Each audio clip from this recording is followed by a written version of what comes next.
mawe tuyobora neza imama we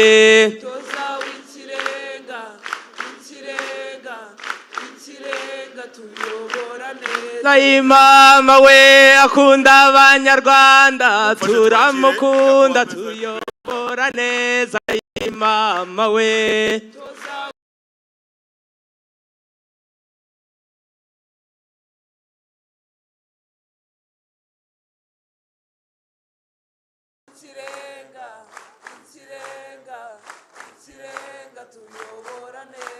imama we yaduhaye itorero tuyobora neza imama we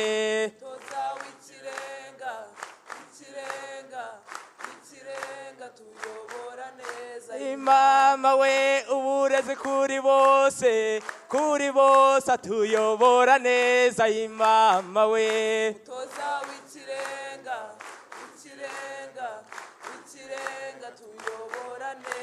imama we yatubakiye imihanda tuyobora neza imama we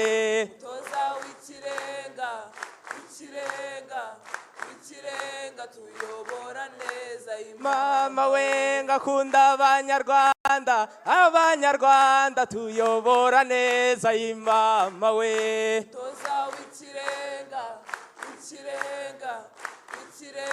tuyobora neza imama we mutoza w'ikirenga tuyobora neza imama we murakoze tuyobora neza imama we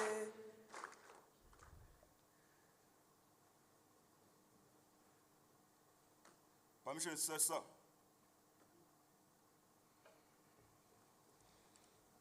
Nyakubahwa Perezida wa Repubulika mukaba n'umutoza w'ikirenga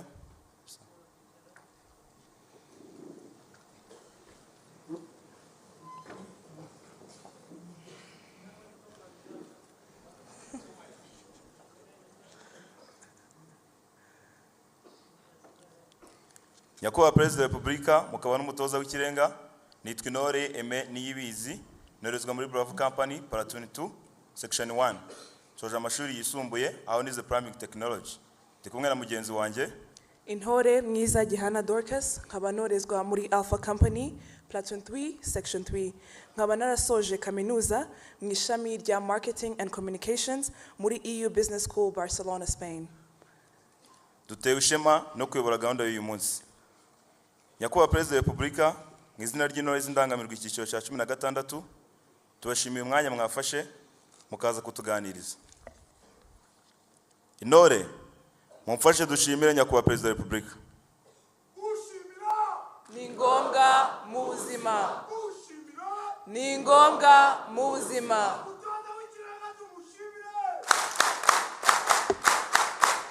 Intore. Intore.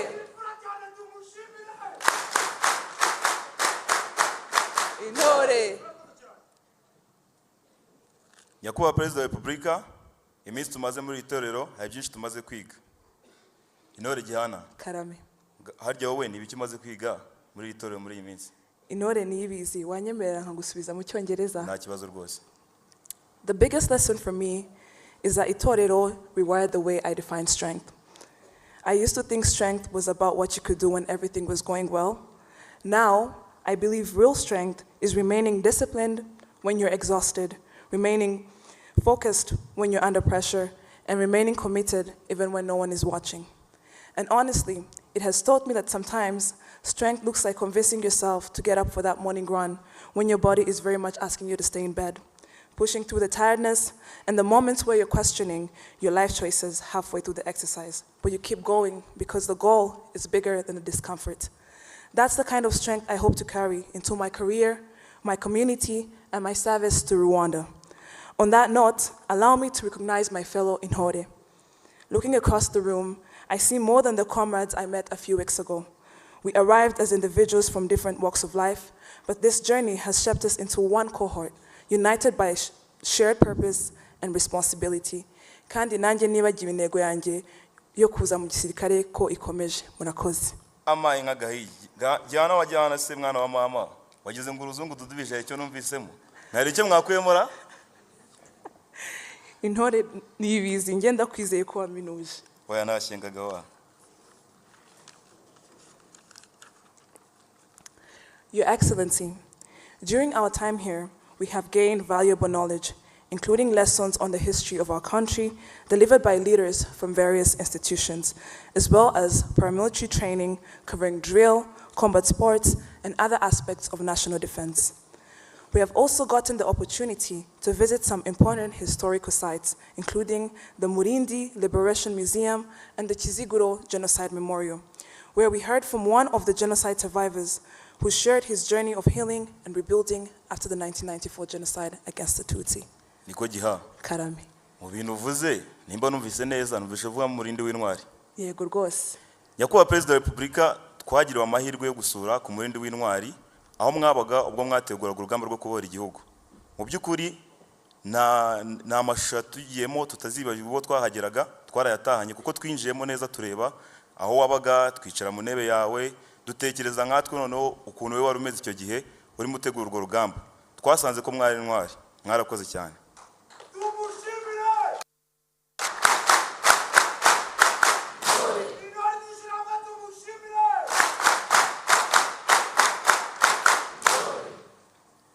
We have been trained in discipline, goal-oriented service, and long-term vision. We assure you that these values will continue to guide us in our daily lives and to become active stakeholders in shaping the future of our country. Nyakubahwa Perezida wa Repubulika, hejuru y'ibintu byiza tumaze kwigira hano, harimo ikindi cy'ingenzi kijyanye no kwiga ururimi rwacu rw'Ikinyarwanda. Hari bagenzi bacu bamwe baje batazi ijambo na rimwe, ariko ubu bamaze kumenya byinshi by'ibanze, turizera ko tuzajya kurangiza bamaze kugera kuri.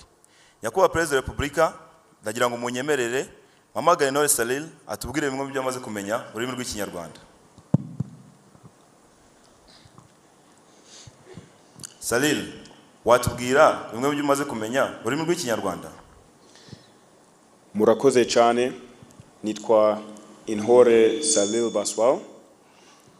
Ntorezwa muri Alpha Company Platoon 1 Section 2 Nihuye mu Bwongereza. Hano mu itorero nakunze akarasisi muchaka ni mikino cha rugamba. Nize n'umuco na Rwanda binyuze mu ndirimbo n'imbyino na Rwanda. Kandi cyane kugira ikinyabupfura hano mu itorero indangamirwa. Murakoze cyane. Intore dushimire mugenzi wacu.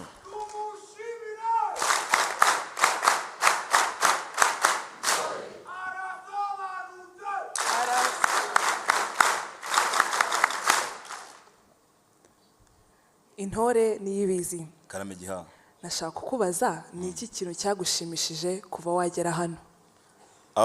Ibyanshimishije ni byinshi kubera ko twaje hano duturutse ahantu hagiye hatandukanye, hari ibintu byinshi bishya twagiye tubonera hano. Gukora imyitozo ngororamubiri, gukora imyitozo ituma ushobora kwirinda, ariko by'umwihariko harimo ibintu bigiye bisekeje byagiye bibamo hagati aho muri urwo rugendo, cyane ko twebwe benshi twari bashyashya muri urwo rugendo. Reka nkubwire agastori gatoya kabayeho kakadusetsa cyane. Ntabwo nzibagirwa umunsi twari twakoze PFT, twari rukanze bihagije pe, dusoje twicaye turimo dutera story nk'intore. Intore imwe mugenzi wacu araterura agira ati, ngiye ubwo nirukankaga hari aho nageze umutima urambwira ngo hagarara cyangwa ngiye magarare. Ako kantu ntabwo nzakibagirwa. Urakoze cyane. Reka nkubaze n'ikindi kibazo. Nkuko ubizi twagiye twiga ibintu bijyanye n'umuco nyarwanda cyane, harimo n'ibisakuzo. Yego. Ese wanyemerera nkagusakuza? Nta kibazo rwose. Sakwe. Soma. Ijisho ry'umutoza ryakubonye. Nta nori byina yicaye, haguruka, zamura. Nyakubahwa Perezida wa Repubulika, iyi gahunda y'itorero indangamirwa ni nziza pe, turiga neza kandi dufashwe neza. Intore mumfashe dushimire umutoza w'ikirenga.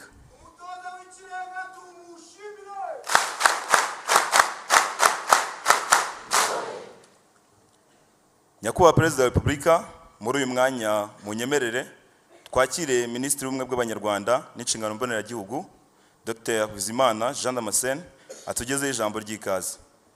Minisitiri, umwanya n'uwanyu.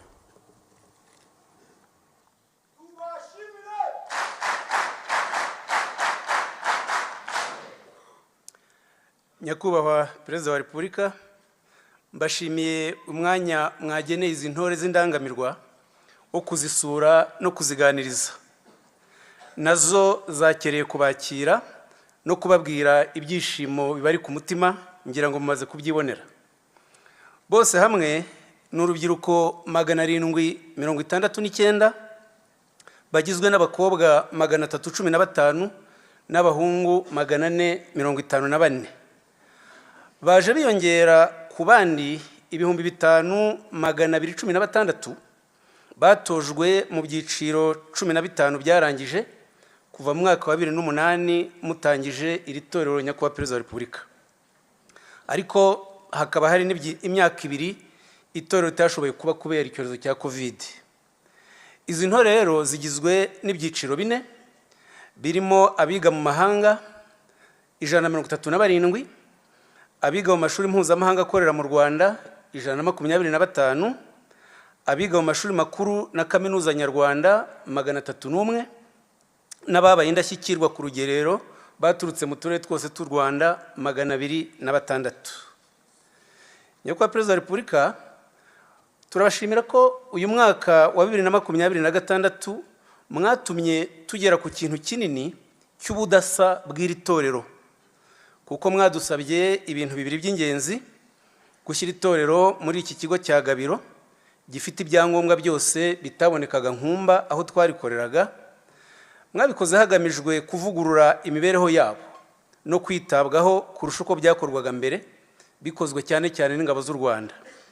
Byashimishije izi ntore, zikaba zifite ibyishimo bisesuye kuko bafashwe neza ku buryo bwose bushoboka, bakaba babashimira Nyakubahwa Perezida wa Repubulika. Mwana dusabye kongera umubare w'intore, bikaba byarakozwe ku buryo twakubye hafi inshuro 2 abo twari dusanzwe dutoza. Uwo murongo ntituzawutezukaho, bikazajyana no gukomeza kuvugurura imitoreze igahuzwa n'igihe kandi igahuzwa n'ibyifuzo n'ibitekerezo duhabwa n'intore, ariko cyane cyane namwe ubwanyu. Ikindi gishya cyaranze iri torero mu myigishirize nuko mu biganiro bahawe harimo icyatanzwe n'intore bagenzi babo bakoze itorero ry'indangamirwa mu myaka yashize. Bamwe muri bo baje hano batanga impanuro z'uburyo bakoze itorero, akamaro ryabagiriye, uko bashyira mu bikorwa ubumenyi bahavanye, n'ingorane zikunze kwigaragaza nyuma yo gusoza itorero. Byafashije indangamirwa ziri muri iri torero kumenya hakiri kare ibyonnyi bishobora kubabera imbogamizi mu bihe biri imbere, ndetse no guteganya kubyirinda no kubitsinda. Habaye kandi ubudasa bwo kubazanira abasore n'inkumi b'urubyiruko bari mu ngabo z'igihugu na polisi y'igihugu, barabaganiriza. Icyo kiganiro kikaba cyarahaye benshi muri bo inyota yo kutazasigara inyuma mu kwinjira mu ngabo z'u Rwanda na polisi y'igihugu. Muri iri torero bamaze kubabwira, bahigiye n'amasomo yabahaye ubumenyi ku gihugu twifuza n'inshingano z'urubyiruko zo gutanga umusanzu wabo mu kurinda ibyagezweho, guhanga ibishya no guteza imbere u Rwanda. Kugira ngo iyo ntego izagerweho, birasaba kugendera ku muco nyarwanda na kirazira zawo. Niyo mpamvu batojwe indangagaciro z'umuco nyarwanda zikwiye urubyiruko rw'u Rwanda. Ku isonga batojejwe kubana no gukorera hamwe, bahereye ku bintu bito ariko bitizana, bigamije kubatoza discipline. Bamenye akamaro ko kurara hamwe, kuryama no kubyukira rimwe, gukarabira hamwe, gukorana siporo, gufatira ifunguro hamwe, gukorera imikino hamwe n'ibindi. Byabanje kubagora ariko ntibatinze kubona akamaro ndetse no kubishobora. iyi myitozo yo gukorera hamwe yabatoje kuba abasangirangendo no kumenya ko igihango cy'ubumwe bw'Abanyarwanda kiri mu buzima bwa buri kanya. Bamenye ko akimuhana kazi imvura ihise, biyemeza kuba banyamwishakamo ibisubizo. Barahiye ko batazifata amapfubyi ngo bumve ko igisubizo kiri mu kwitwa Bizimana cyangwa Biziyaremye, bategereje ko hari undi uzabazanira ibisubizo by'ubumenyi n'iterambere.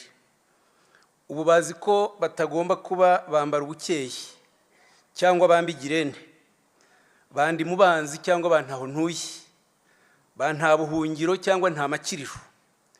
Ubwo bwihebe barabusezereye, bifitiye icyizere kiri mu mbaraga zabo. Ntibategereje ko amahanga cyangwa Imana aribo bazaduha iterambere, kuko Imana yakoze ibyayo, yaduhaye ubwenge n'ubushishozi bwo kwigeza aho dushaka. Iyi ntego barayumvise, maze bose icyarimwe biyemeza gucyura imihigo no kuzahora bayesa.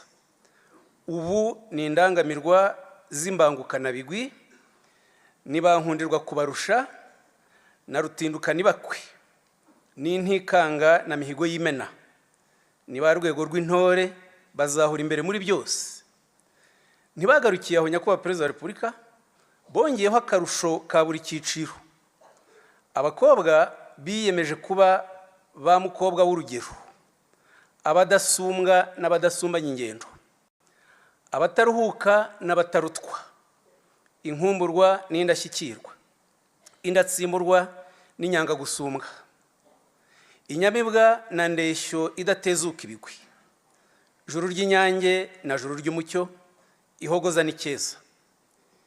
Abahungu ntibatanzwe, biyemeje kuba ba rugero rw'ishyaka, bamba duko na muvuduko, mbanza imihigo na mudatsindwa, ngoga na nyiribakwe, nta bwoba na nta makemwa, rubaduka na rudahigwa, rudakangwa na rudatinya, rudahosha na rudahusha, rudahindwa na rutikanga. Nyakubahwa Perezida wa Repubulika, iyi mihigo y'intore inashingiye ku bibazo byugarije urubyiruko, na hano hari bimwe twahuye nabyo. Twabonye abana babiri bafite ikibazo cy'ikoreshwa ry'ibiyobyabwenge. Hari n'abakobwa babiri twasanze batwita inda zidateganyijwe ari bato, byatumye batarangiza itorero.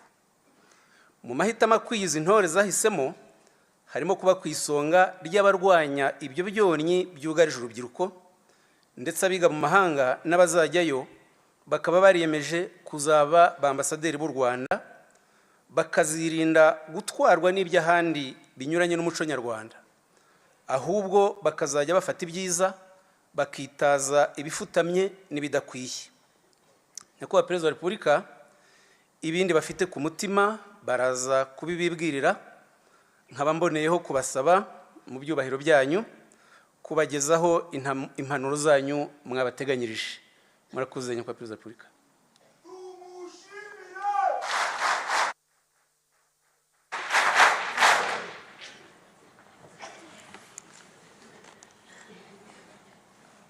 Muraho, mwiriwe neza mwese.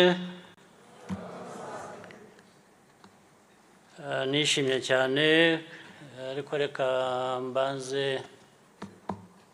mbere kugushimira mwebwe mwese mwafashe umwanya mukaza mukamara hano iki gihe cyose muhamaze. Mwashoboraga kuba muri ahandi mukora ibindi bibareba cyangwa bireba imiryango n'abavandimwe banyu. Ndanashimira rero minisiteri ibishinzwe, Bizimana ayobora, n'abafashije iyo minisiteri kuza hano bakabaha inyigisho zitandukanye. Ndizera ko izo nyigisho zari zikubiyemo byinshi bimaze kubajyamo bihagije, kandi kuyobora bikanabagirira n'akamaro mu buzima bwanyu ubwo ari bwo bwose.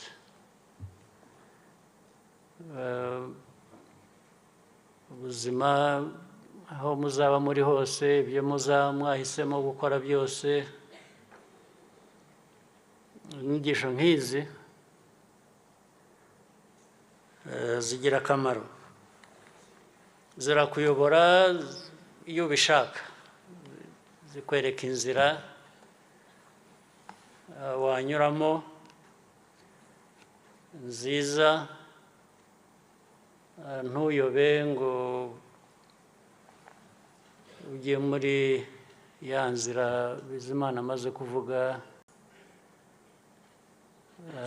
Bamwe muri mwe kandi mwe muracyari batoya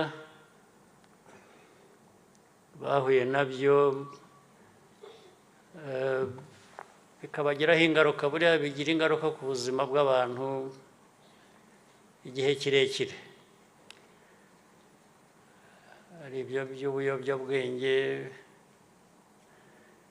by'ibiyobyabwenge cyangwa iyindi mico nayo yangiza ubuzima, igakoresha abantu ibintu igihe kitari byo, cyane cyane igihe kitari cyo, cyangwa se gukora ibitari byo. Ibyo byangiza ubuzima bw'abantu. Ubu nagira ngo ntarakomeza mbanze mbabaze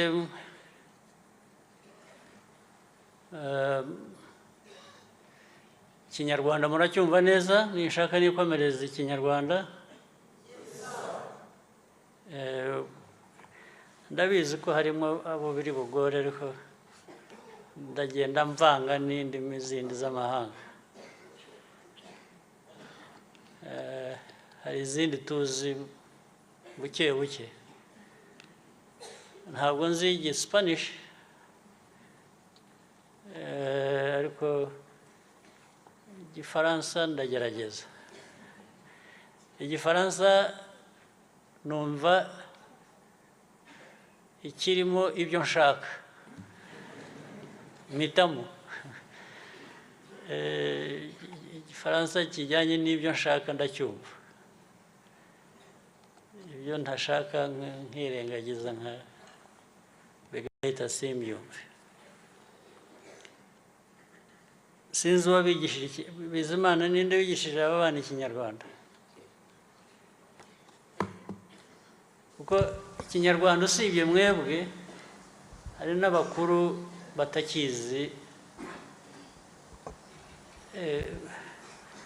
ariko amahirwe yanyu nuko yo kuri mwe nuko muracyari bato, mushatse gufata mufata vuba.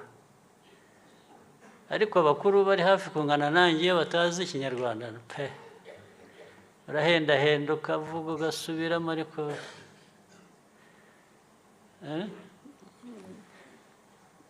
muzabashyirireho porogaramu rwose bajye bagira, ndetse porogaramu yigisha Ikinyarwanda bashobora no gukurikirana aho baba bari hose, sibyo? Nka biriya byo kuvuga, buriya yagerageje, buriya numvise ukuntu avuga, agomba kuba nta n'ijambo na rimwe yari azi mbere y'uko wenda aza. Biriya byo kuvuga cyane ntabwo ari cyane, ntabwo Ikinyarwanda cyane kibaho. Icyo ni Ikinyarwanda cy'ahandi, cyo hanze y'imipaka, bavuga cyane, urabyumva? Cya na ca murumva itandukaniro? Nta cyane, keretse uvuga gucana, to light fire, then uvuga gucana. Ariko ibya cyane ni cyane. Hari abandi njya numva bavuga ntago, nta ntago ibaho, ni ntabwo, bwo. Nabyumva ni ntabwo cyangwa abandi bakavuga ngo guhereza ngo namuhereje yampereje urwo ni ururimi rundi rw'ahandi rutari urw'ikinyarwanda ruvuga guha umuntu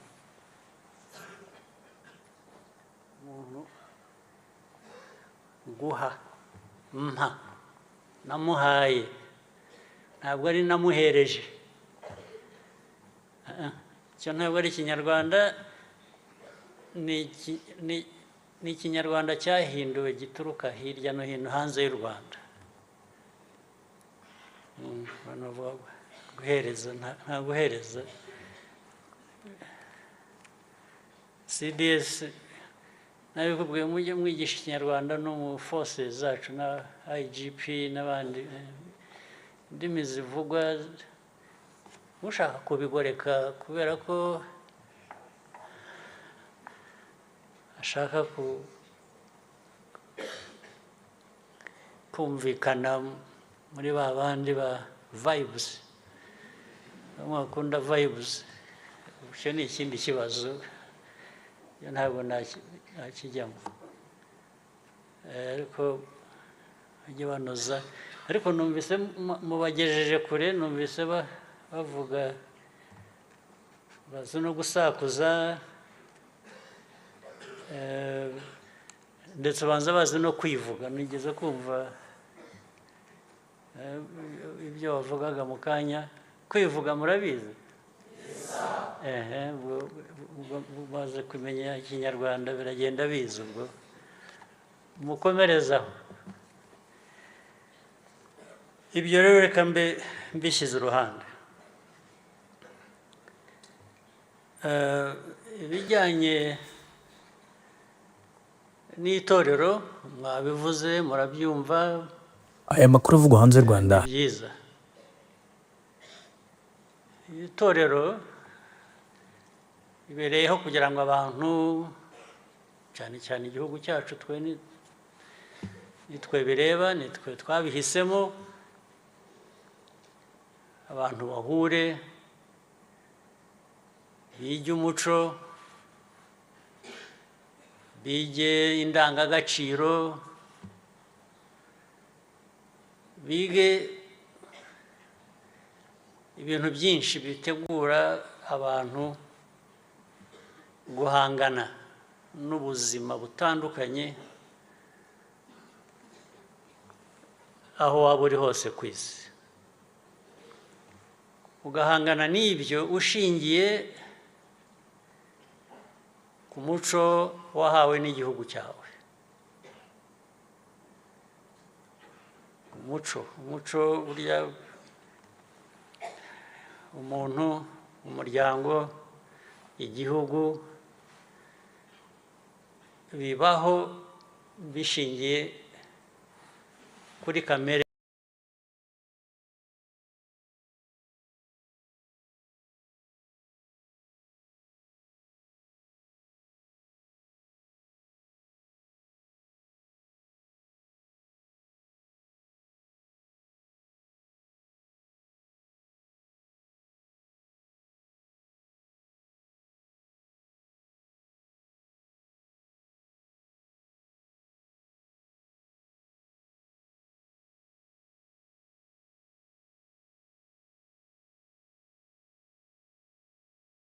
bibamo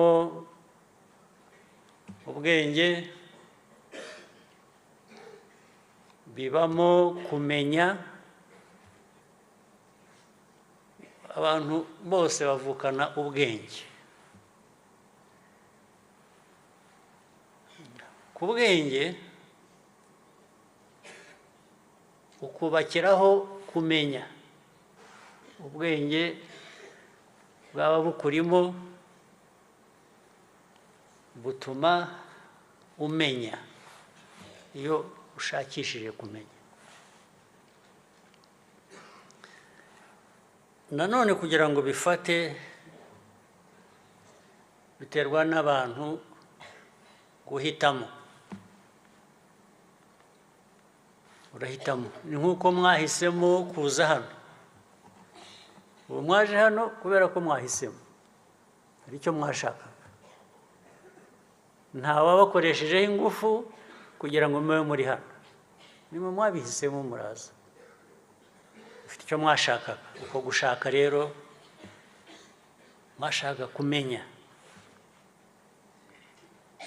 kumenya ibibareba ibireba abantu n'ubuzima bwabo ibireba umuco ibireba imyifatire ituma abantu batera imbere uko bikwiye amajyambere ikindi kugira ngo ibyo bifate bigirire akamaro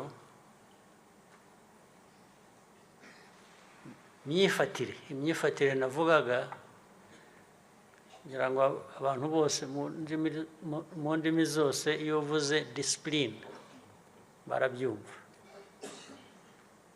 discipline ni ngombwa discipline niyo iguhitishamo icyo ushaka nuko ugikora n'impamvu ndetse discipline ikakuyobora gatuma muri kwa guhitamo ugira ibyo uhitamo bizima kubaha kwiyubaha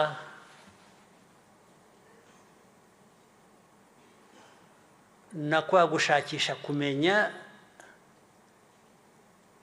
discipline iyo ufite ubumenyi byongera agaciro kuri bya bindi wamenye discipline ni ngombwa discipline ituma utava ku ntego ngo ujye mu bindi bintu harimo noneho nibitakubaka ahubwo bishobora kugusenya discipline ni ngombwa buriya niyo mpamvu no kuza kwigira hano muri aya mahugurwa muri iri torero uko mumeze uku ibyo mwavuze mwize muri hano ni iki ni ibigushyiramo discipline ubishaka rero bimugeza kure ubisuzuguye ntabikurikize uko bikwiye wenda bikugeza hafi bikarangira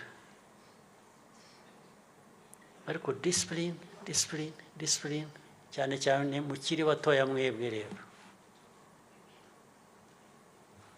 iki gihugu cy'u Rwanda n'abanyarwanda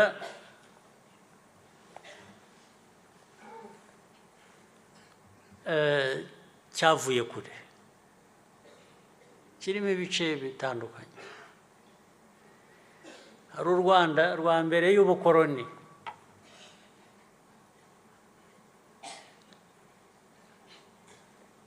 ndetse u Rwanda mbere y'ubukoroni njye nibwira ko ruruta u Rwanda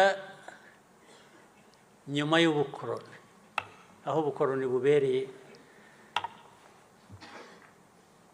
u Rwanda rwa mbere y'ubukoroni ruruta u Rwanda rwo mu bukoroni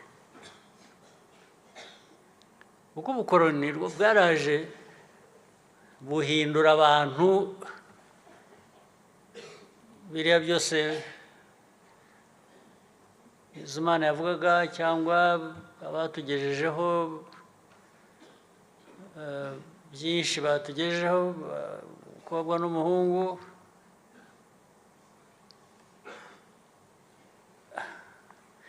biriya byo gusakuza byo kwivuga byo guhiga biriya byubaka abantu ubukoroni bwaraje burabisenya, turabyemera, ibintu byiza nk'ibyo birabura tujya mu bindi, ibyabo baje kudukoroniza.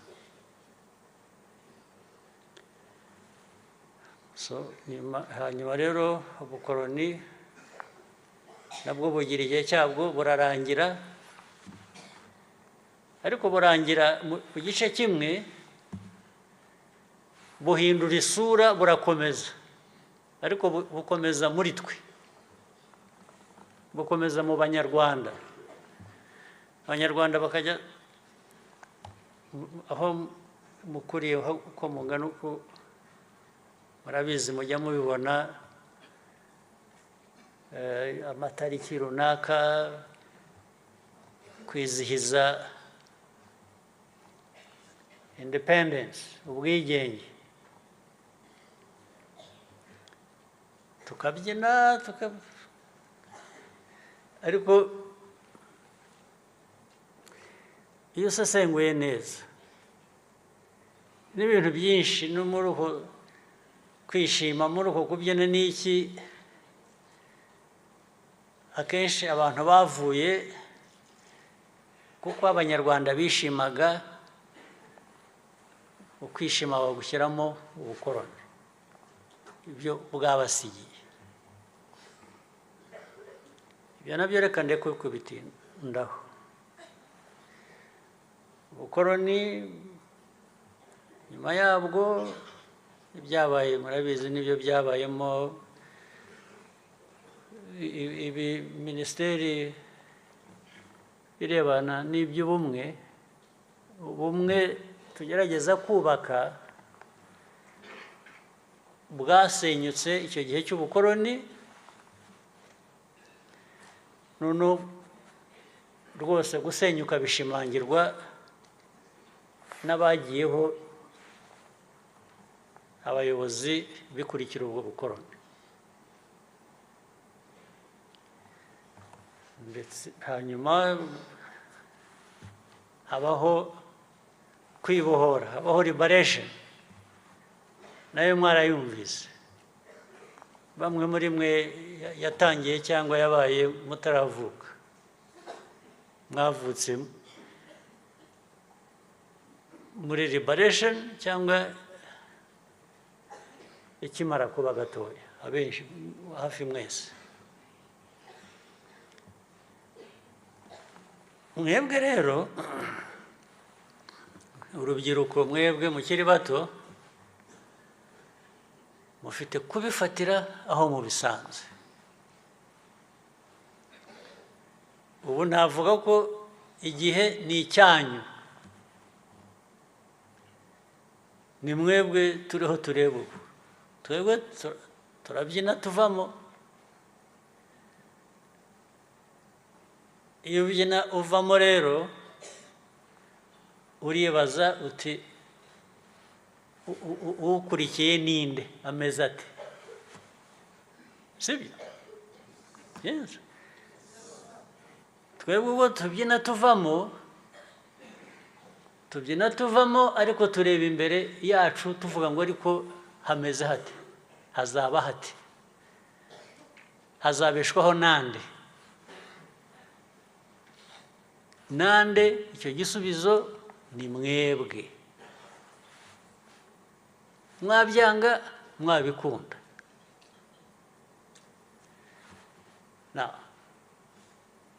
Ni mu byanga rero, imbere hazaba habi, ndetse namwe mwabyanze bibagireho ingaruka.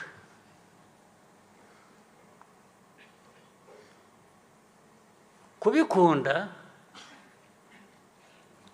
ni mwe mubifitemo inyungu, nubwo abazaba bagiye iruhande icyo gihe batwebwe, natwe tuzaba tukibifitemo inyungu. Tuba tureba ngo aba bana bacu tubasize he? Tubasize bameze bati? Barakomeje inzira nziza bavukiyemo ababyeyi babo babasigiye cyangwa se byose byakozwe byapfuye ubusa. Birashoboka rwose gupfa ubusa. Abantu babohoye igihugu, shyiramo politike igarura abanyarwanda hamwe, politike ijyanye n'amajyambere, u Rwanda rugatera imbere rukareka guhora ari urukene rusabiriza. Byinshi.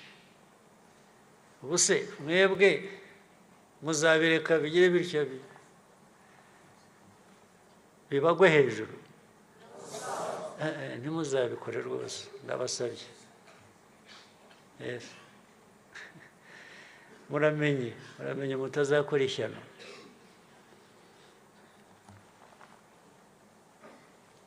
Isi kandi niko ihora iteye. Isi izana ibyayo, izana ibyiza, ndetse kenshi izana ibibi. Iyo izanye ibibi rero igasanga abantu bari aho batagira disipurine, bihebye, badashaka kugira icyo bakora, bibera mu iraha gusa,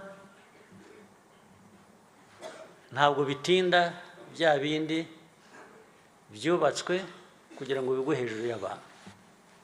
Ntabwo bitinda rwose, kuko genda bivuga n'abandi barabizi, namwe aho mugeze mu myaka murimo, nubwo muri bato, aho mugeze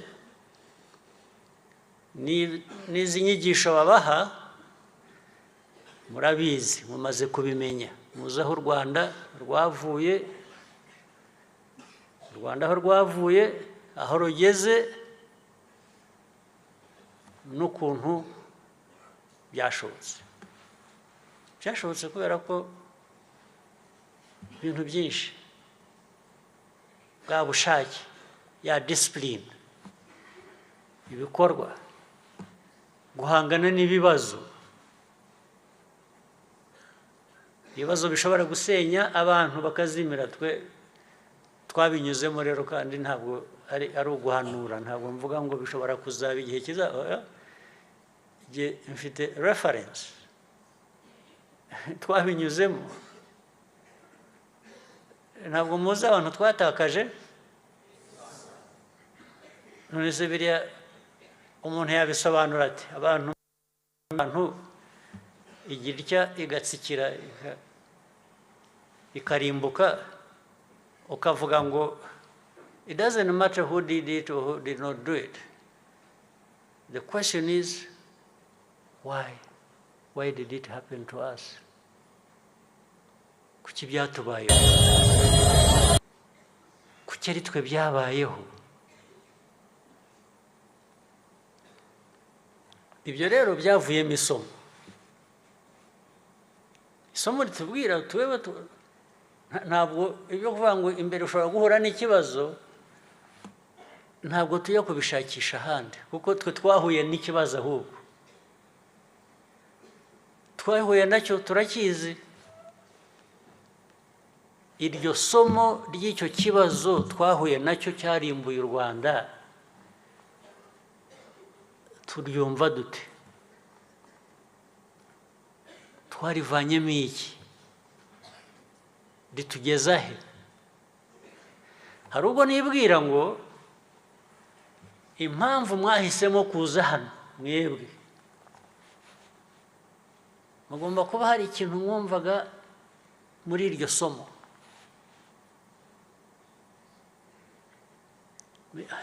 Harimo ayo mateka avuga ngo aho dukomoka iwacu, muri karande yacu, ibi byabaye bitagombaga kuba, ariko muzi ko byasubira. noneho mukavuga ngo ntabwo bizasubira, reka tugende tujye hariya badusobanurire iby'ayo mateka, badusobanurire igihugu aho gikwiye kuba kijya n'ukuntu cyahagera n'ukuntu twakumira ibyo byabaye ngo bitazasubira. Niba atari ko mwaje ndabibatwerereye. I want to imagine ngo nicyo cyabazanye. So grab it and run with it. Don't waste time. Muvuga uti burya nibyo.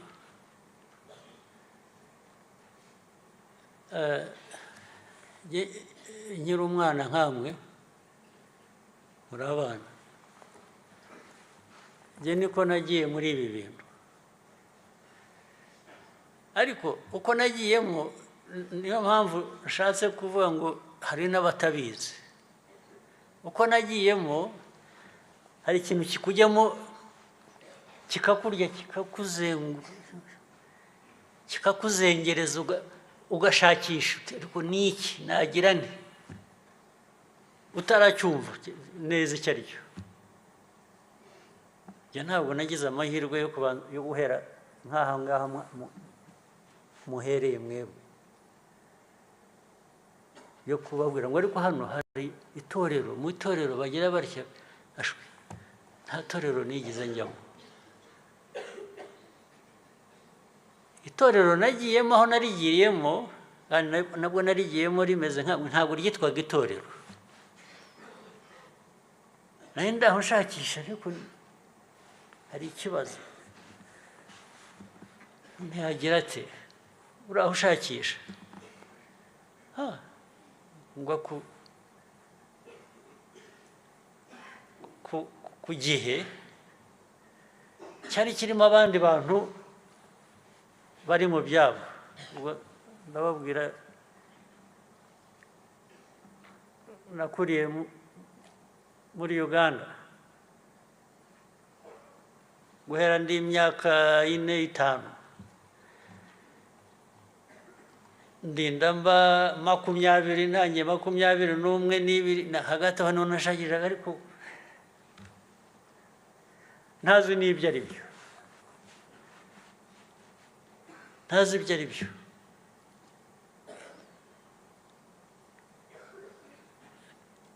Ko jyande ba 23 uza guhura n'abantu bavuga bati dufite ikibazo cyacu tugomba kugikemura. Bamwe muri twe turabegera turabasanga kugira ngo tumenye abafite ibibazo nk'ibyacu babikemura bate.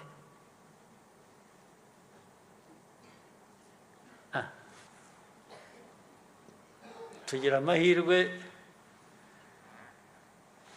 abandi benshi batoya nkamwe bagenda bajya muri iyo nzira, ariko migambi ari ukuvuga ngo ariko amaherezo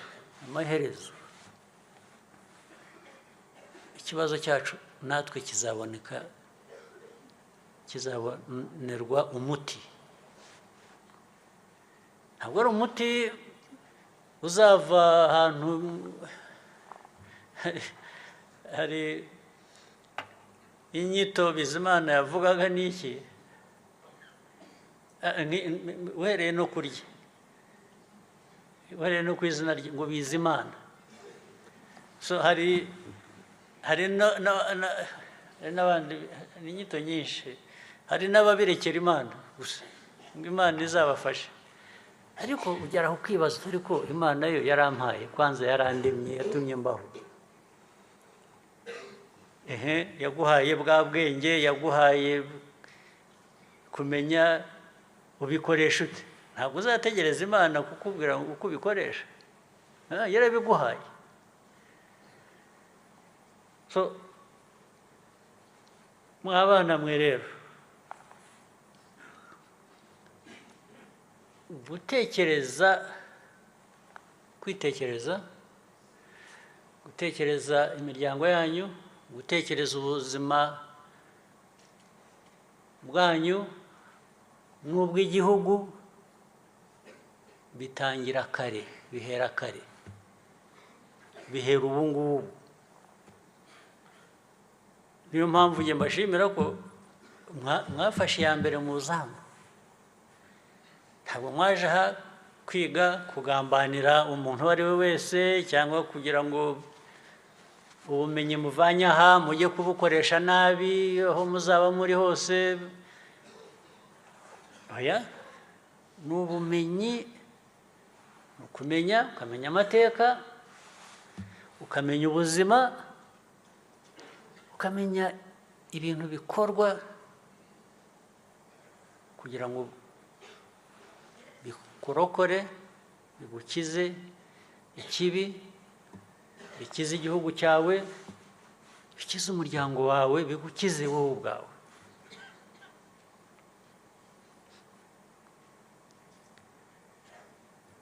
Kuriya kurasa ngira ngo barabibigishije. Ubu muzi kurasa? Aha, ntako bisa. Ni ukurasa kandi mudahusha, sibyo? Ariko hari inshingano iremereye rero. Urasa iki? Utazajya kurasa umuntu umwambura amafaranga cyangwa umwambura umutungo we. Nabwo bigira igihe. Icyo gihe iyo kitageze aho ugomba kwitabaza intwaro, nta mpamvu yo kuyikoresha. Igihe kigeze kigera mu buryo bwa rusange, ntabwo kigera ku muntu umwe gusa, kigera iyo abantu bambuwe uburenganzira bwabo. Iyo abantu bambuwe uburenganzira bwabo bakagezwa kure nk'aho twagejejwe, abantu bagashakisha ubundi buryo ibyo byakemuka, ubwo buryo bukabura. The last resort bikaba kuvuga ngo noneho urabizi tugiye kubipfa, ngomba kugira uburenganzira bwanjye. Bya bindi byose twavugaga, dutanga ingero z'Imana. Hari umuntu waremye abandi se? Apana. Twitwa ko twaremwe n'ibizi, izina bizimana. Ibizi niyo yaturemye, sibyo? Kugira ngo rero undi muntu aza kubuze amahoro, akubuze uburenganzira, bigere no ku gihugu, ku buryo igihugu kibura amahoro. The last resort, mbere yo kuyigeraho, the last resort, ni ukuvuga ngo nabwiye abantu nta mahoro yanjye, nanjye nyaguhe. Dore uko twahana amahoro tukabana. Iyo byanze ntaho bigana, nta handi bigana. Muribuka kera icyo gihe nababwiye turi hanze, turi impunzi, twajyaga tunyura ahantu henshi mu mahanga, tukabwira ariko iwacu ni Rwanda, turashaka gutaha, ntabwo tuzabaho mu buhunzi gusa ngo tube mu refugee camps bitagira amaherezo. Babaza ariko twakoze iki? Habaye iki? Rimwe na rimwe abo bakaza bakavugisha leta yari iri hano, leta ikabasubiza ngo ariko ngo igihugu ni gitoya, abo ngabo bagume ntabwo babona aho bajya, ngo ntabwo twabona aho tujya kandi ariho twavuye, ntabwo bishoboka ngo gumiyo ubeho ubuzima bwawe uri impunzi, nabo uzabyara, nabo hagiye habaho ibintu byinshi. Nta nubwo narenganyaga ibihugu bimwe twabayemo, ibihugu bimwe twabayemo byadufashe nk'impunzi nyine, ndetse barushaho badufata neza, kuko no muri izo ngorane hari abantu bagiraga batya, abana bakiga, bagira bateka, ukabaho utyo ariko udafite iyo right. Rero nabwiraga abantu no muri liberation yacu yitangira, abo bantu babiri hari aho twabaye batagufashe neza wenda ku buryo washakaga cyangwa wifuza, hari n'igihugu cyawe cyakubujije gutaha ngo ni hato, byaba ngaba baho nabaye uko baba baramfashe kose nta rubanza mbashyiraho, njye nta kibazo mfitanye nabo. Uwo nari mfitanye ikibazo nawe ni uwagombaga kugena uburenganzira bwanjye mu gihugu cyanjye akabumbuza. Uwo twagombaga guhangana niko byagenze. Ntabwo najya gushoza intambara mu bo twahungiyemo ngo hari ibyo batampaye cyangwa batanyemereye. Oya, bashatse babikora, bashatse babiguha, niyo wavuga ngo ntabwo ari byiza, okay, byaba atari byiza, ariko nyirabayazana ni uwakubuje amahoro mu gihugu cyawe, sibyo? Yes. Rero kuba muri hano nicyo mu byinshi mukwiye kuvana hano, icyo kirimo kumenya uko uharanira ibyawe, uko uharanira uburenganzira bwawe, uko wiha agaciro wowe, ukamenya ngo ndi umuntu nk'undi. Ntabwo wowe uza kuza kumbwira ko ngomba kubaho cyangwa uko umuryango wanjye ubaho cyangwa uko abanyarwanda babaho, wowe urabimbwira nkande, uri umuntu nkanjye,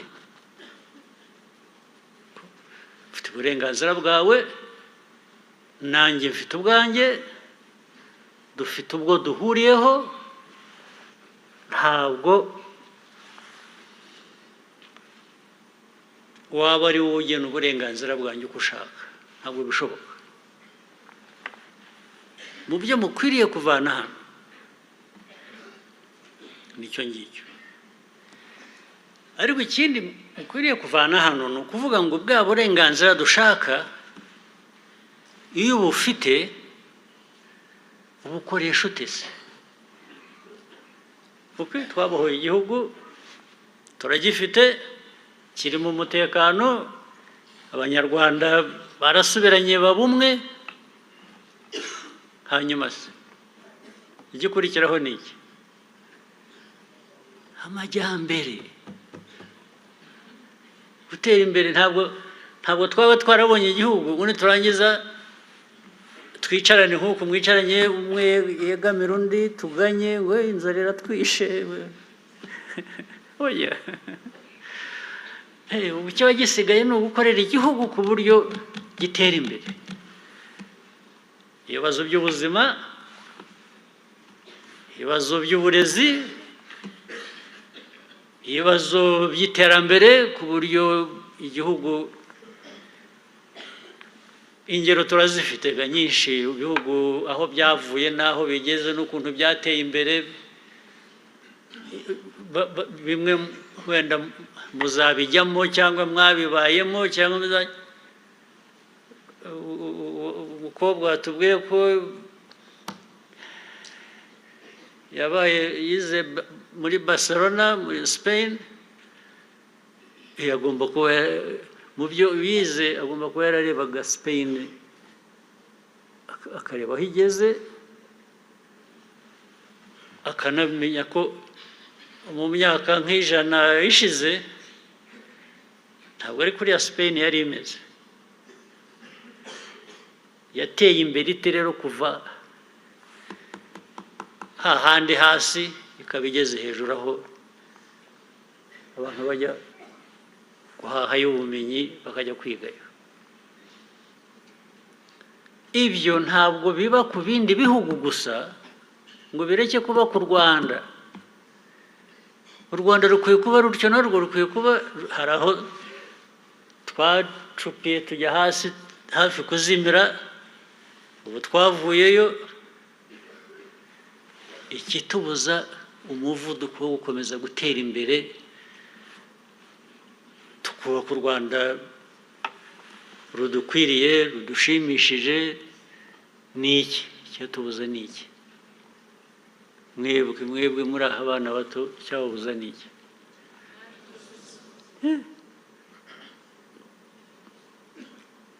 Nta nzitizi n'imwe, nta gihari. Ariko ntabwo bipfa kuboneka gusa. Ntabwo uzagira utya ugakora ubusa, uganya, ukirirwa utya, buri mugoroba ukajya mu nzu ukifungirana ugasenga, ntacyo uzavanamo pe na busa, zero. Ibyo I am witness to those things. Mwebwe muri bato wenda ntimubizi, igenda bibabwira nk'uwabibayemo, nk'uwabibonye, ntabwo n'abandi benshi barabizi. Umunsi mwicaye aho mukaganya gusa, ikindi mukwiye kuba muvanaho ahangaha kijyanye n'ibyo mvuga, be problem solvers. Buri gihe shakisha uko wakwishakamo igisubizo, wihereho, kandi wihereho ufite confidence, mwakucere ibyo ushobora gutanga ibisubizo bikurimo nk'uko biba mu bandi. Kuki abandi baba babifite we ntubigire? So that is the starting point. You must be confident that you have the ability to find a solution or a part of a solution. Naho ugiye gusa ukajya uhora aho, hari abantu babaho batyo, bagahora complaining, leta ntiduhe ibi. No. Be part of government, be part of the private sector, be part of any institution that actually, that being that part is your right. Uburenganzira bwawe. And then, n'igihe when you raise questions about certain things, there will always be questions, and you should ask questions. You should raise questions. But don't raise questions in a complaining manner. Complaining means you hold response to somebody else. It's like somebody else should have provided what you need. Why? Why should somebody else provide what you need? Yes, somebody else can, but it should not be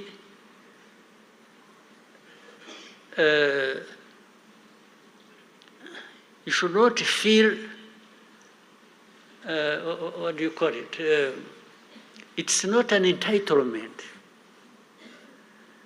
You don't sit back and wait that somebody will provide. what I need. Why? Why do you feel entitled that somebody else will provide what you need? Why are you not making an effort to give to yourself what you need? Why? The good question will come up if in your right you had something, you were able to do something, and somebody else stands in your way and blocks you. Then you have a right to say, no, don't stand in my way.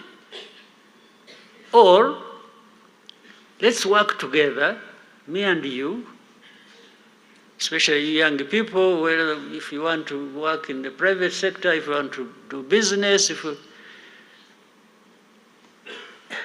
develop an idea in you, try to find something you're capable of doing, depending on your background. And then, I'm sure some of you here, you are not all foreign to each other. Some of you are friends or colleagues, or even same family members. So if one person has an idea and reaches out to a friend, a colleague, or whatever, and you say, you know what, I have an idea. If the other one you are talking to doesn't have an idea, actually that may prompt that person to develop an idea quickly. And his idea or her idea and the other one, the three people coming together and say, let's do something. That is possible, and it will solve many problems you face. Even if you have come together and you meet a dead end, you can't go further. You can say, you know what? Now this is when you can say, why don't we go to a government institution that maybe has some means or that has a responsibility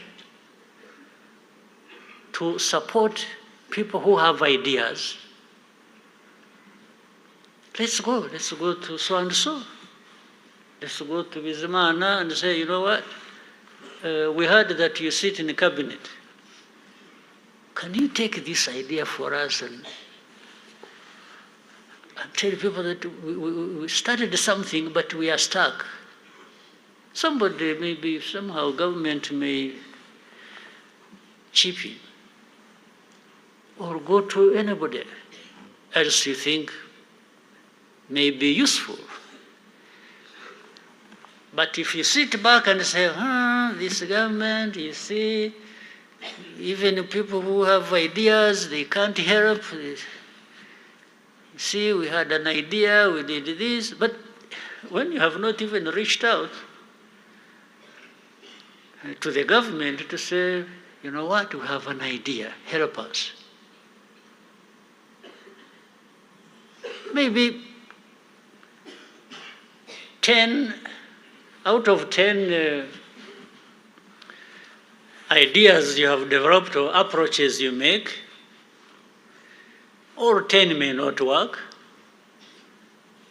favorably for you, but 6, maybe 6 will work. 6 out of 10 may work. Why not? So it's worth giving it a try. Muranyumva? Yes. No complaints, please. At least no complaints for the sake of it. But you can complain the right way. You can say, I had an idea, and I think this idea would work if I had this kind of support. The first point of call is your colleague. The next is to say, but in this system, mu gihugu cyacu, ninde twakwandikira ibaruwa, ninde twakohereza a text, tukamubwira ngo ku isi twari tuzamuye ibintu tubigejeje aha, there is a gap, we don't know how to move further. Can you? So you will always, in most cases, succeed. You will get somebody giving you an idea to take it further, or some material contribution that may actually make it work. Nicyo rero hano mu bintu byose muhavanye, muhave mu mitwe yanyu mufite, you are now builders of something. You are problem solvers. You are innovators. And you're also going to contribute to this nation, the national effort. You see, you can contribute something somewhere, and because of that, there is a return on that effort. If you contribute, if you are thinking like this and you are contributing to the well-being of the nation, that nation will give back to you. There is no question about it. So don't expect the nation to just give us. So aho twatangiriye nababwiraga during the liberation, actually we had nobody to go to say, we were twavuyemo twaragraduatinze on matters of not complaining. Because you complain to who? Muri iriya situation twabayemo ya liberation, who would have complained to who? Tell me where you would have gone to complain. Hey? Yeah? Nowhere. So, I'm witness to these things I'm telling you. If there is anybody who will tell you all kinds of things that you think you need to do so little and get and expect so much, you know that that person is a liar. They are lying to you. You invest yourself. You put in effort.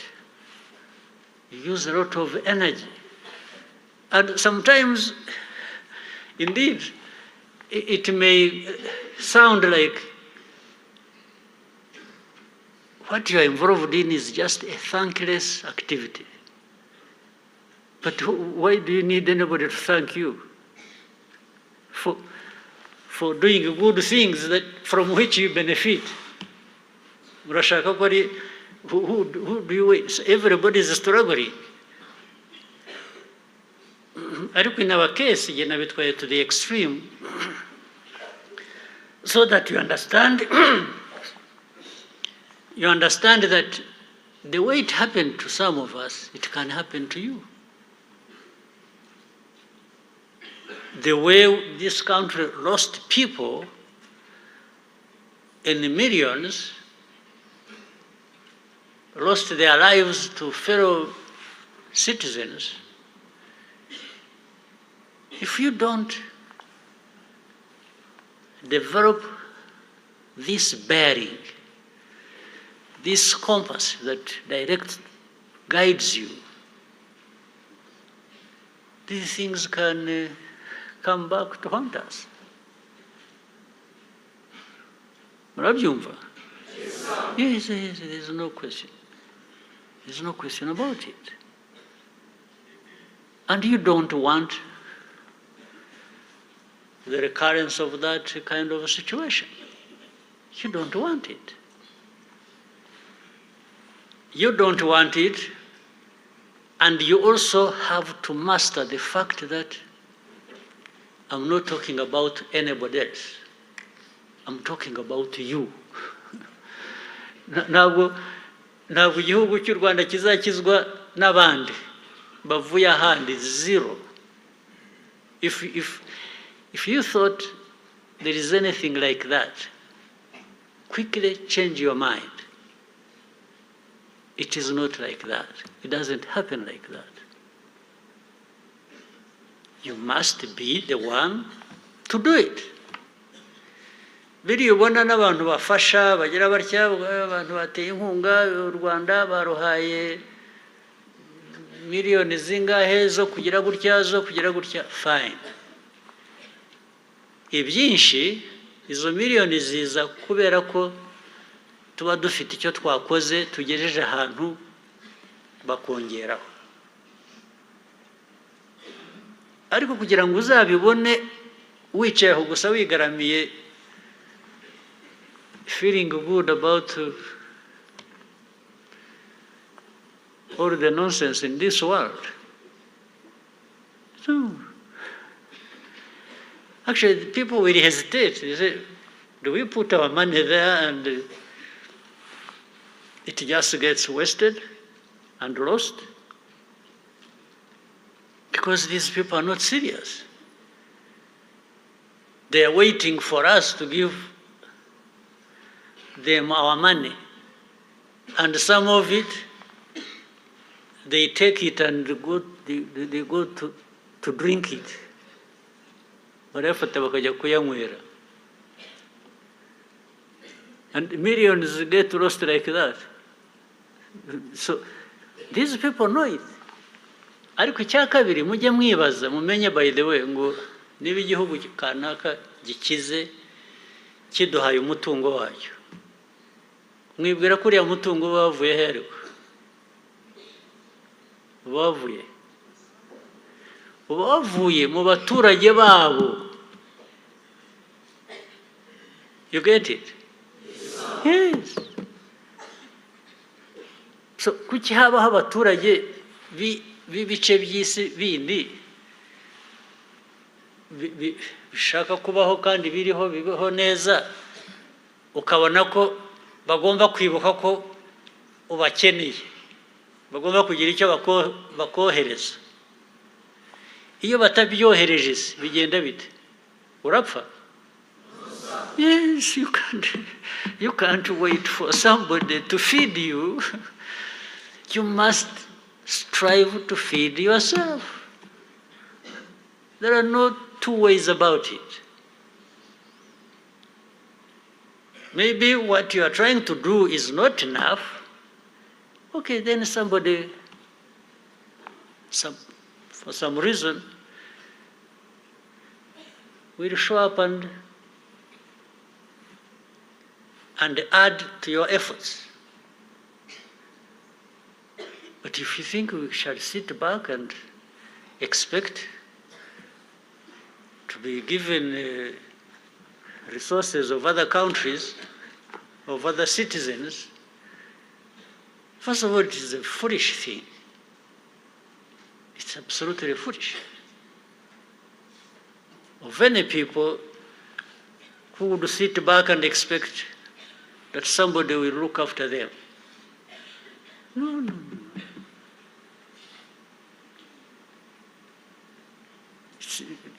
People call it, they find nice words and go, dependence. Dependence is another word for stupidity. Yes. If I have a mentality that I will depend on other people, I will depend on them, that is dependence, it's because I'm stupid. If I really subscribe to that, if I did that, I would be stupid. So you Rwandans avoid that.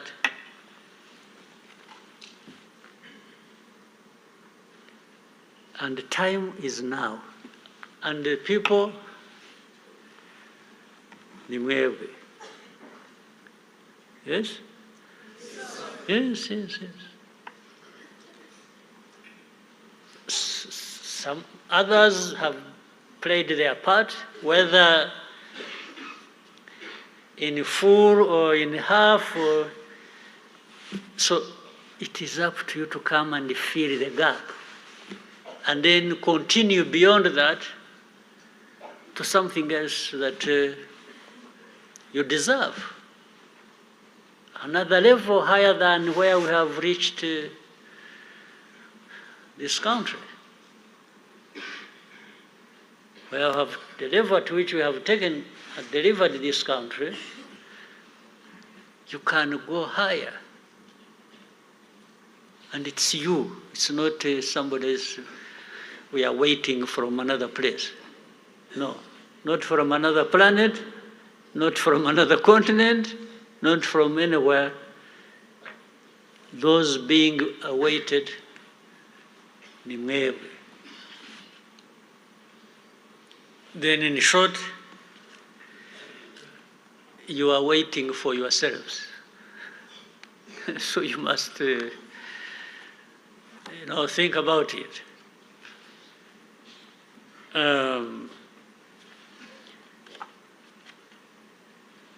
Kuyavuga ntabwo ari ukuyamara, because there will be another time, maybe bamwe muri mwe muzagaruka mu share experiences, n'abandi bazaza nyuma yanyu, but muvaha mutahanye imigambi, individually, collectively. You should contribute to. You will not succeed unless there is a discipline that keeps bothering you, in a sense that you want to take it further, upgrade it every time. Finally, mbasabe nk'urubyiruko, we need you, we love you, but please, first and foremost, take care of yourselves. Right? Yes, sir. This religion of alcohol,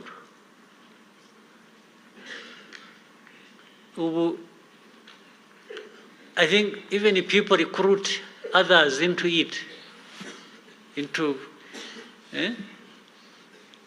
alcohol is killing you, it's killing young people. Well, abakuru bo barashitse. Yes, it has killed so many old ones like us. Abandi bari mu nzira basa nk'abananiwe ariko I want to warn you and beg you that ibi byose tuvuga byabazanye hano, imigambi dufite igihugu n'iki, this thing will kill you before you realize your ambitions. If you have any, because you must have ambitions first of all, then don't cut your life short for really nothing. Then hari alcohol, then hari ibindi biri hanyuma, bindi by'ibiyobyabwenge bikaze, bibatumura, banywa mu matabi n'ibiki. Urumogi murabwumva? wababwiye ko rwamukirije cyangwa rwakirije umuryango we cyangwa rwakirije igihugu ninde? Ndabatumye muzanshakire just one person, only one, I don't want two. Uzanshakire umuntu umwe ushobora gutanga testimony akavuga ko byamukijije. Uwo muntu ni mumunzanira, azabanza mpembe wowe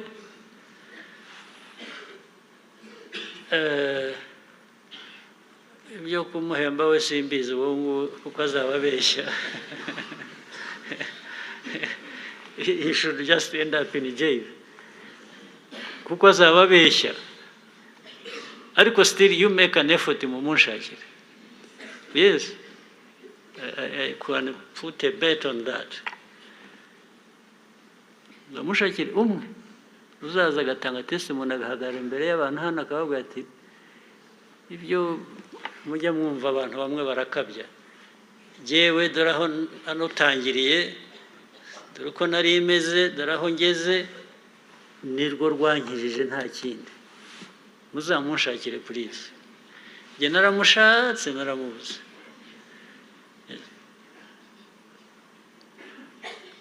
So ibintu rero bidafasha ubuzima kuba neza kurusha abantu baba babishaka biki. Iyo bibaye benshi rero bikajya mu rubyiruko bikajya bite, ntabwo byica mwe individuals gusa, byica igihugu. Cya gihugu twaraha turirimba tuvuga urwatubyaye, tuvuga rwo ushaka kubaka, ngo byibagirwe, rurazimira. Muranyumva? Mujye muhora mwibukiranya, tuzahora tubibutsa. Ntabwo kwibutsa ibintu nk'ibi ari uguta igihe. We shall keep trying. Okay? Namwe keep trying please. And we should have some good leaders in you. We need leaders of today and tomorrow. All right? Yes, sir. God bless you.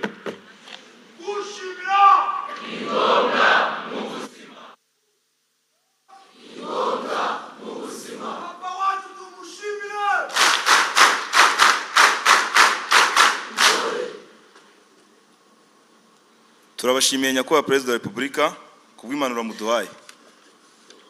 Turabizeza ko tuzazubakiraho mu guhindura cyane cyane uburyo bw'imyitwarire n'imikorere yacu. Intore, mumfashe twongeye dushimire nyakubahwa Perezida wa Repubulika.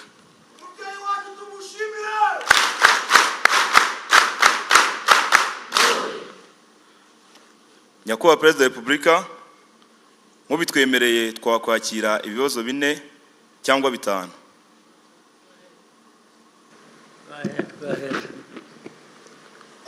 Nkuko nyakubahwa Perezida wa Repubulika, ariko se byose sinabishubije buriya. But let's try. Twagira ngo dusabe abafata ijambo kuvuga amazina yabo ndetse banarase ku ntego. Bafite ibibazo bashaka kubaza mu manike. Ubuse hari umuntu yana wawe udafite ikibazo cyo kubaza koko?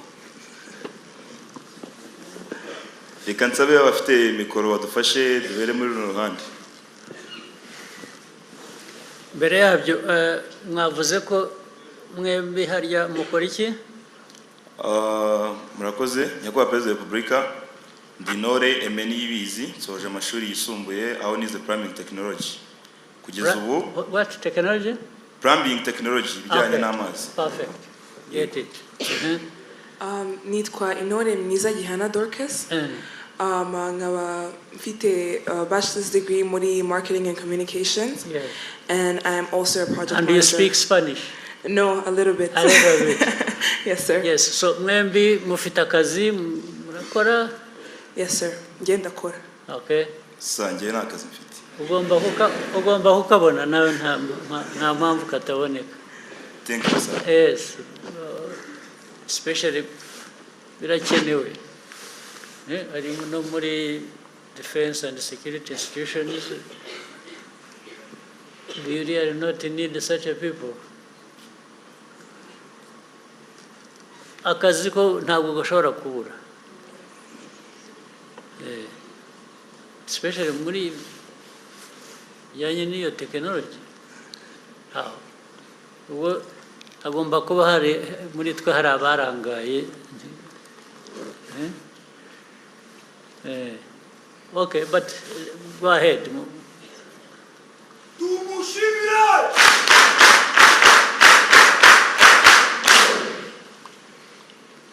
Thank you, sir. Ego rikaduhere kuri runo ruhande.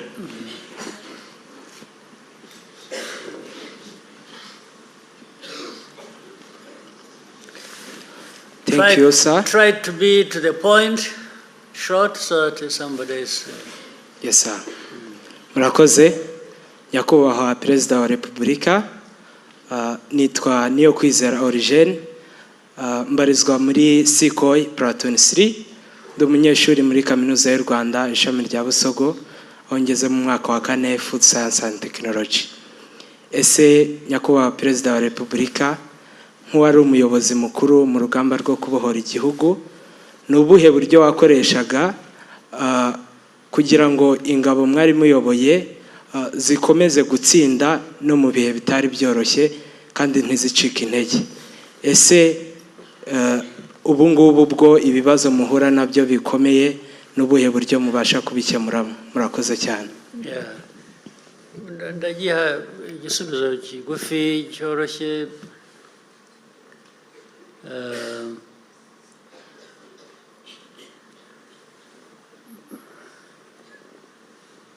Ibyo nababwiraga ibyo byose nta bufindo burimo. There is no magic. You have to have a clear mind. You have to focus. You have to have discipline.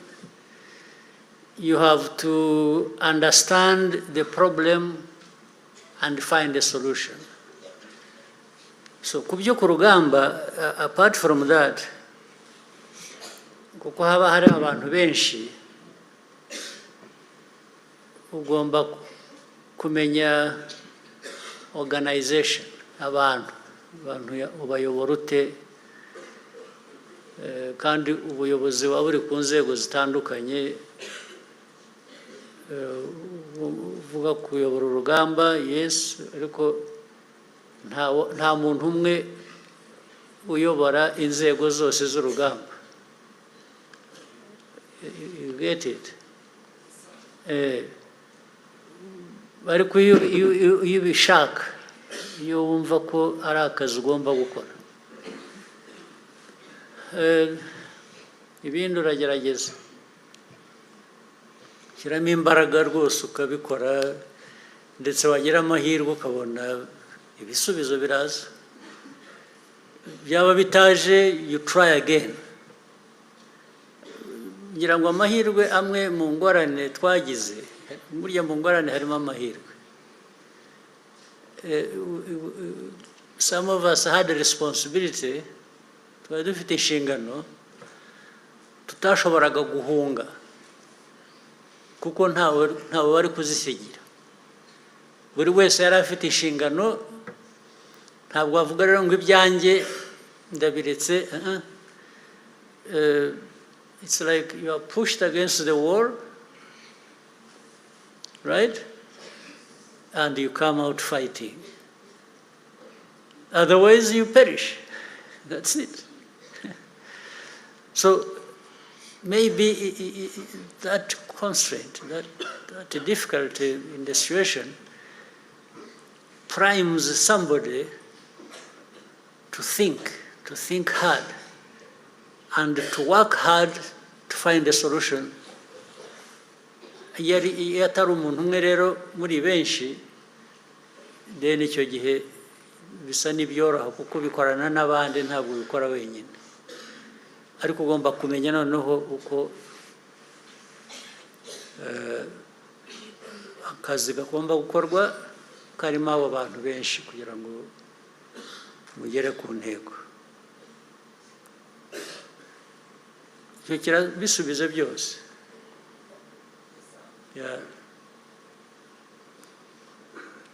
Thank you sir. Reka mwongere mumanike turebe n'abandi tugerageze gusharinga impande zose, tujye muri ruhande naho turebe. Tugire vuba twihute.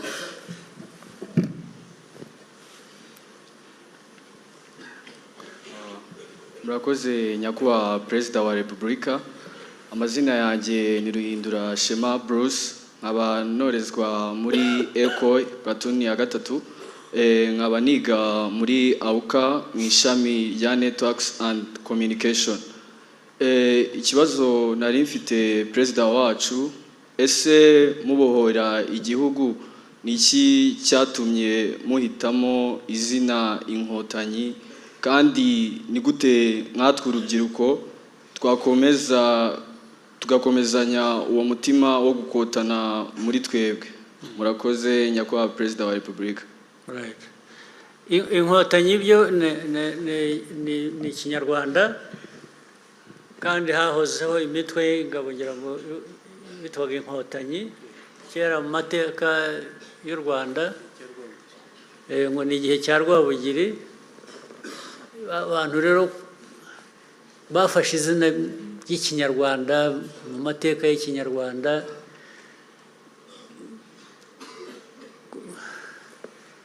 byari kugira ngo iryo zina ry'imyaka 100 n'indi yabaye birange igikorwa turimo n'uyu munsi. Nta yindi mpamvu, ariko ntabwo ari izina gusa, bifite na message irimo nyine wari uvuze byo gukotana. Ibyo byose twavugaga, ibyo nababwiraga ni uguhangana n'ibibazo, ku buryo niyo bigeze ku rugamba nyine nabyo birakorwa. Thank you sir. Abandi mumanike tujye no muri iki gihande naho. Thank you very much. My name is Kalinda Linda Mala, and I'm from D Company Platoon 1. I wanted to, while visiting the museum, Kumurindi Winwari. I'm not sure, there's some kind of, I'm not sure I'm getting it clearly. Arihehe? Oh, I'm right here. Yeah, try to put Yes, please. Is this clearer? And louder. Yes, please. So while visiting the museum, Kumurindi Winwari, and following the history of the Liberation War, I was left perplexed. When you were our age, Rwanda was different compared to what it is now. You grew up abroad, your family had to flee the country. You went to school outside Rwanda, and you would have been perfectly successful without ever returning to Rwanda. It was so easy for you to turn your back on this country. So I just wanted to know what kept you anchored to a country that had essentially turned its back on you, and what drove your love for this country to the point of giving up your everything and risking your life for it. Yeah. If your country turned your back on you, the country turns its back on you, you wouldn't want to turn your back on the country. Again, I said it's a question of choice. You know, there are two kinds of people, always, anywhere, anytime. When there is a serious problem, like the country faced, there are people who are going to not even give it a shot. They will just cut and run and give up because something is difficult or it affects them in a certain way. So they may run away and go somewhere else. That's one group of people. The other will stand and fight and give it a try. They wouldn't. So there are many, the situation is like that.